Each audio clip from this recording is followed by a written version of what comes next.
they'll tell you things, and they'll teach you about their culture as well, because they're often quite honest as well, and will just come out with whatever they want to say, which is really nice. For sure, for sure. That's great. Thanks a lot, Lawrence. That's really, really useful. Thank you. So group 2, George, Joseph, Millie, and Venetia.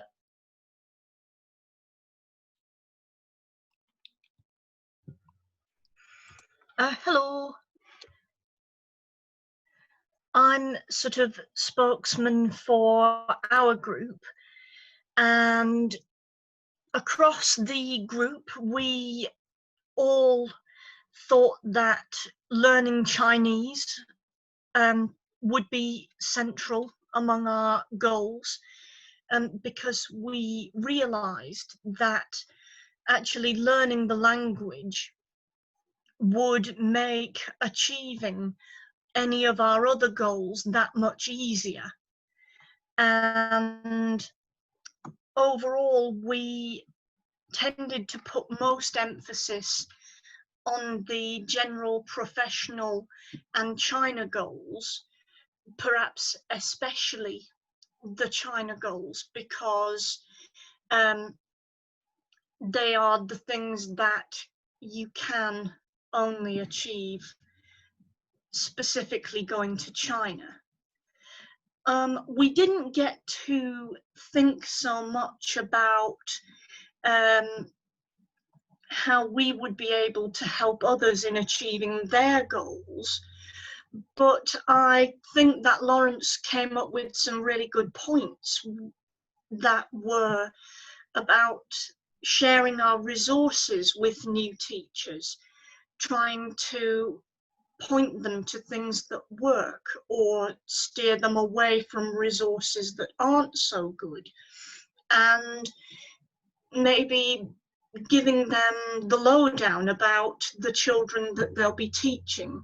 If you've taught them before, what they're like, what level they're at, and what activities they'll respond well to. Brilliant, excellent. You spoke about China goals being the most important, the one that seemed to be the most important among everyone in your group. What sort of goals did you have that came up as China goals, and did any of you share any amongst each other as individuals? Did any of you have the same goals? Well, George said that he would like to travel within China and see as much of the country as was possible. And I also wanted to go especially to Xi'an and see the terracotta soldiers. So yeah, just being able to see the country and learn about the culture we thought was really important to what we hope to get out of the experience. Brilliant, thanks Millie, that's great. And can we have our third group? So actually, Rishi and Sidoni. Hi, so we said that our professional goals and China goals were most important, only because the teaching goals, we thought when we're there, we'll be able to make more of them, because at the moment we're just like projecting our thoughts and ideas. We're not really in the environment to be able to fully say what our goals will be. But for the professional goals, we said networking with people for future jobs and for future careers, in case if we didn't want to continue with teaching, but building a network of people we could learn from.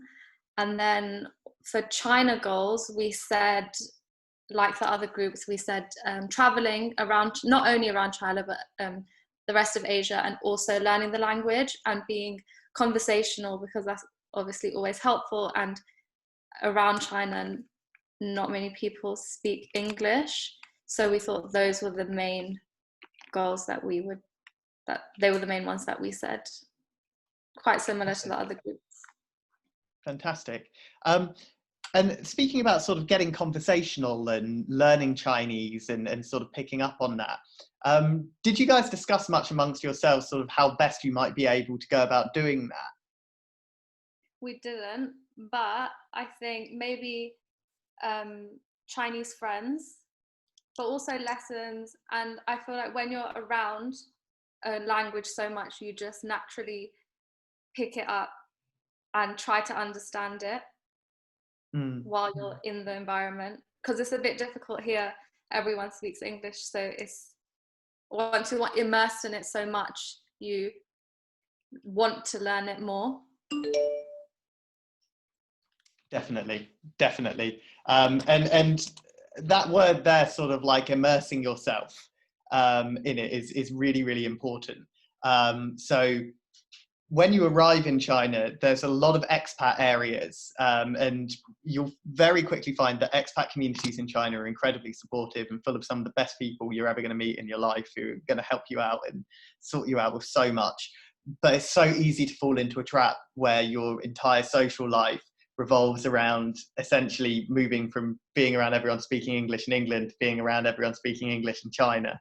And so doing things like going out with colleagues to dinner, meeting families of friends and colleagues, and sort of immersing yourself in that culture really helps with the language as well. Because as soon as you find yourself being taken out of a cultural norm that you have into an area that's sort of culturally new to you, you find yourself very quickly getting into this kind of mindset of needing to learn both the language and the culture that you're in, and it creates a little bit of more of a sense of urgency.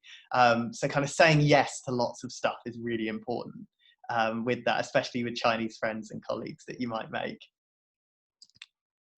That's great. Thank you very much indeed.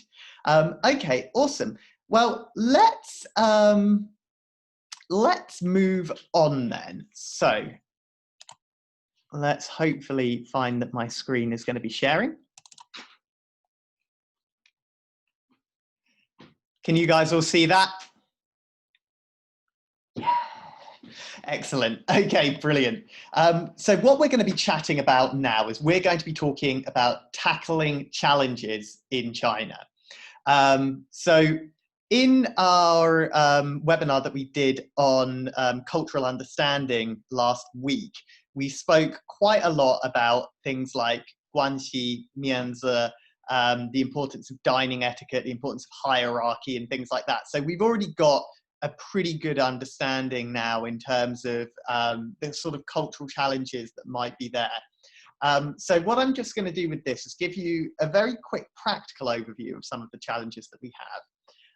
And then what I'm going to do is set a couple of very short challenges for you as well. So let's take a look first of all at some of the more obvious things that you just can't get away without talking about. 1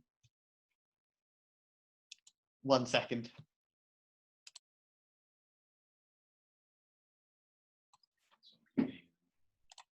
Okay, can you all hear me okay?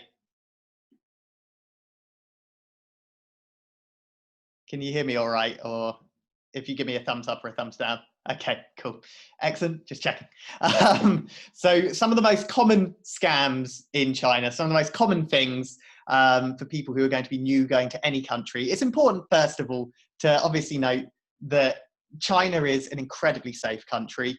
It's significantly safer than the United Kingdom. It's a country where myself and my female friends feel comfortable walking outside at 3 o'clock in the morning in the pitch black in. The streets are exactly the same as they are in the UK. Can you guys hear me okay?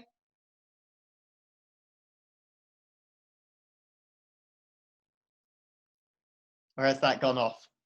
No. Some no, some yes. some so. Okay. 1 second. What I'm just going to do one more time is I'm just going to quickly go out of the group and then come back in again. 1 moment.